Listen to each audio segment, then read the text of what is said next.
na i ka kuma ɲana i ka proposition fana ɲana madame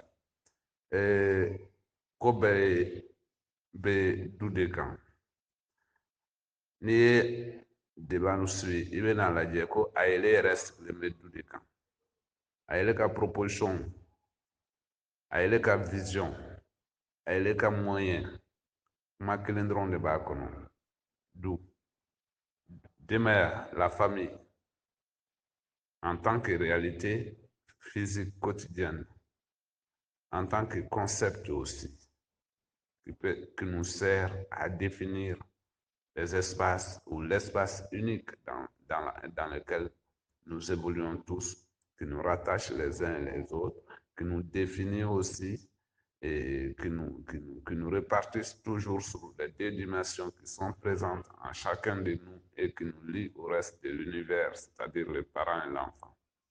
Parce que n'i ko denbaya i ko den ni masa den ni masaya o ye fɛn mun ye segin tɛ se ka k'o kan ɲuman b'a kɔnɔ juguman b'a kɔnɔ mɛ o ye di bɔnnen a tɛ se ka cɛ ale saya tɛ mɔgɔ b'o kɔnɔ n ko ni n ko famille en tant que concept aussi et réalité ça qui nous permet d'ouvrir les yeux et le cœur vers nous-mêmes en nous regardant nous-mêmes et aussi en regardant en même temps l'univers. C'est un objet, un concept, une réalité unique qui permet de se connaître et de connaître l'univers qui t'entoure, tes parents, tes frères et sœurs, tes cousins, tes relations, ainsi de suite.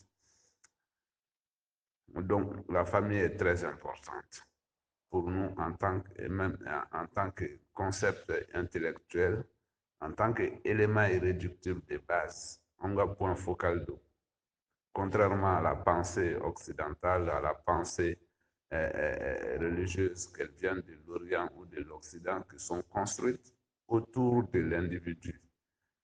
C'est déjà cette définition de base, cet élément irréductible-là, le point focal qui nous différencie de l'Occident, qui fait que an ka culture an ka valeur bɛ ka tunana parce que on s'efforce de suivre des théories, des doctrines, des cultures qui sont complètement à l'opposé de nos valeurs, qui sont fondées autour de la famille. L'individu n'a pas de place dans notre société. Alors que les pensées, les concepts qui nous viennent de l'extérieur, les attitudes, les comportements, tout vise l'individu, le bien-être, la satisfaction personnelle, individuelle, égoïste de l'individu. D'ailleurs, l'une des bases, l'un des critères ou hypothèses de définition de l'économie classique par Adam Smith, en fait, sa base même, c'est l'égoïsme de l'individu. Adam Smith est le père de l'économie classique, qui dit qu'en fait, il faut compter sur l'égoïsme des individus, des acteurs du marché pour concevoir le développement, le progrès, parce que les gens veulent leur satisfaction individuelle, parce que les gens ne recherchent que ça. Finalement, pour lui, en recherchant son intérêt individuel, on arrive à satisfaire l'intérêt collectif du marché. Ça, c'est la vision de l'économie classique depuis le 18e siècle. Toute l'économie moderne s'est développée autour de cette pensée de Smith avec comme alternative, justement, développée par Karl Marx, dont le point focal est l'individu aussi, mais qui rassemble les individus dans un état, sur un territoire, donc dans un espace, mais un espace donc, qui n'a pas vraiment de dimension unitaire et inséparable comme la famille définie par les parents et l'enfant. L'État, c'est les lois, c'est les règles, c'est les frontières définies auxquelles les individus sont soumis. La famille est quelque chose à laquelle l'individu participe, procède aussi. Donc, c'est naturel, c'est réel, c'est à la fois dans le cœur et dans l'esprit de l'individu. Donc, quand je reviens à ce qu'Adam Smith dit, la recherche de l'intérêt égoïste et individuel. Entre les parents et l'enfant, on voit bien que les parents cherchent aussi l'intérêt, parfois privilégient l'intérêt de l'enfant plus que son intérêt.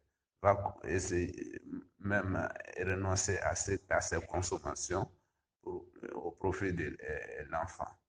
C'est aussi notre cas, nous Maliens, Africains, mais Maliens beaucoup, même encore aujourd'hui, à Valeurbe-Katounou, mais il y a beaucoup de gens qui sont soutiens de leur famille, qui, ou veut font fansro, ou bas de famille là, t'as son mot clé, de le mener mot temps, mot binani. Et donc, là encore, je privilégie l'intérêt de la famille. Les biens qu'ils achètent sur les marchés sont destinés à la famille, à ses moyens de production et de consommation. Donc, quand on fait une analyse de cette manière-là et qu'on regarde la théorie de Adam Smith sur l'homo économique, qui est pour lui, pour les économistes classiques, l'individu économique parfait, qui est égoïste, il y a un décalage. Donc, c'est pour cette raison que je dis que la famille en tant que concept est décisive pour le moment il est, parce que cela nous permet, même d'un point de vue intellectuel, à un niveau poussé, de remettre en cause certaines valeurs et certaines idées venant de l'extérieur. Sans la famille, nous ne saurions mettre en cause ces valeurs d'un point de vue intellectuel de façon rigoureuse, sérieuse et crédible. On en serait réduit encore à dénoncer seulement l'impérialisme, l'individualisme. Mais quelles en sont les raisons? Sur quoi est-elle bâtie cette vision du monde individualiste à la fois de l'Occident dans son organisation, dans sa culture, dans ses religions, comme de l'Orient à un degré moindre?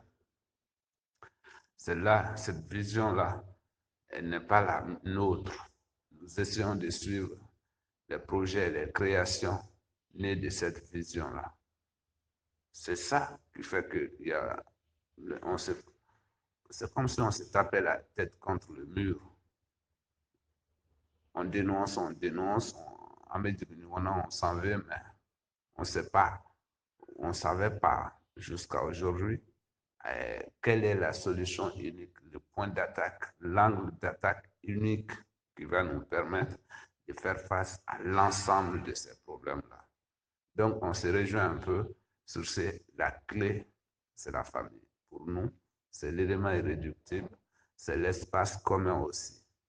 C'est la famille en tant que concept et en tant que phénomène nous permet à la fois de développer des théories et de pouvoir mettre ces théories en application de façon directe.